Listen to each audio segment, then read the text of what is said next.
Alors un nouveau montage, au printemps, on arrive à trouver des grandes mouches relativement claires, donc une sorte de Baitis. Et voilà, je vais vous montrer comment je le réalise. Donc j'ai mis un hameçon de 14 avec une tige assez longue. J'utilise un fil en 14-0 très fin. Et on va mettre une pincée de pardot pour faire les cercles. C'est ce qu'on appelle traditionnellement l'olive. Donc on prend bien les fibres de pardot, qu'on met bien à la perpendiculaire, et en arrachant, on a un pinceau parfaitement aligné. Donc on va fixer ces fibres.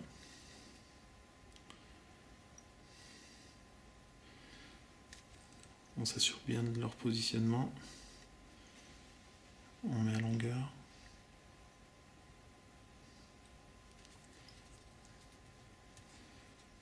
Voilà. Et on va couper l'excédent en se gardant une petite marge de manœuvre pour faire un sous-corps.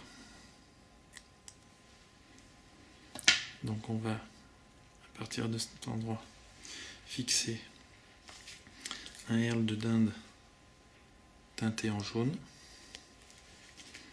Donc on coupe le petit pied disgracieux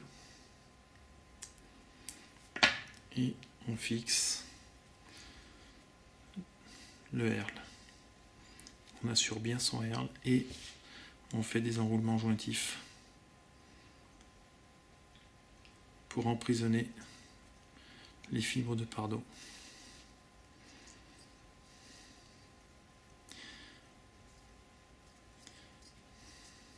Je reviens pour récupérer la différence de hauteur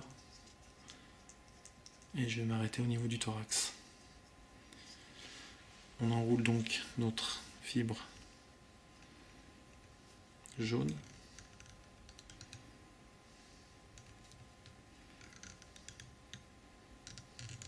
On soigne ces enroulements.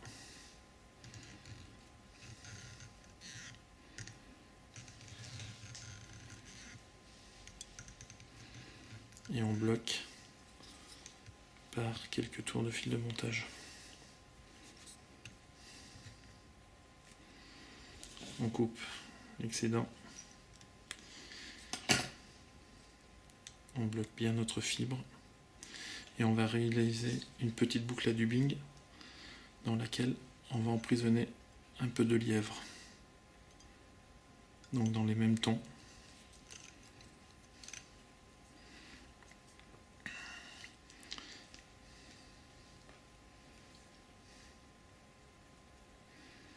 Pas besoin d'en mettre beaucoup. Souvent on voit des montages qui pourraient être très très jolis, mais avec une quantité de matériaux beaucoup trop importante. Je vrille ce petit thorax que j'enroule. Ça va servir d'appui pour l'aile.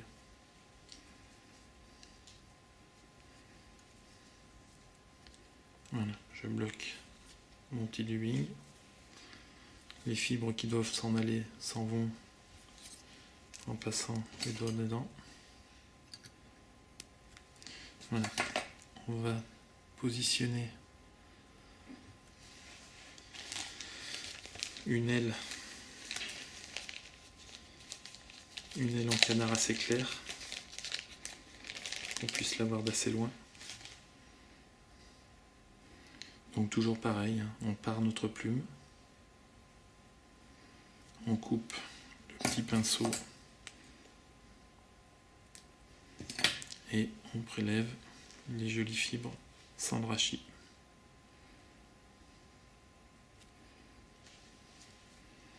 Voilà, on fait un tour lâche, on positionne bien notre plume et on serre. Voilà, on va couper l'excédent. On va reprendre les fibres restantes.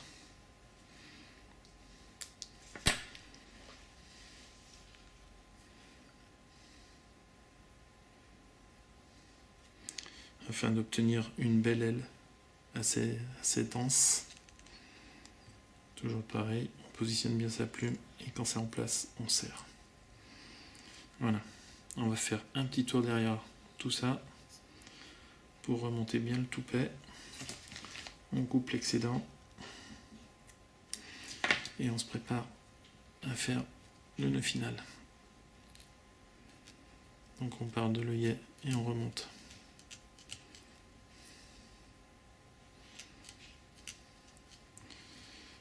Voilà, je prépare mon nœud final.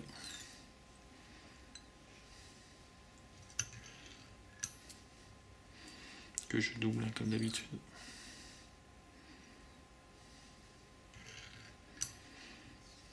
J'assure bien mon fil.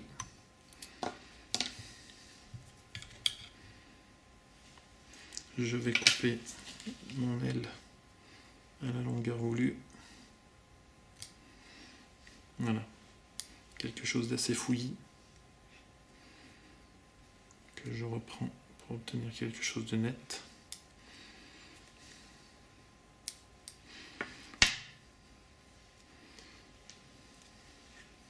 Voilà, petite mouche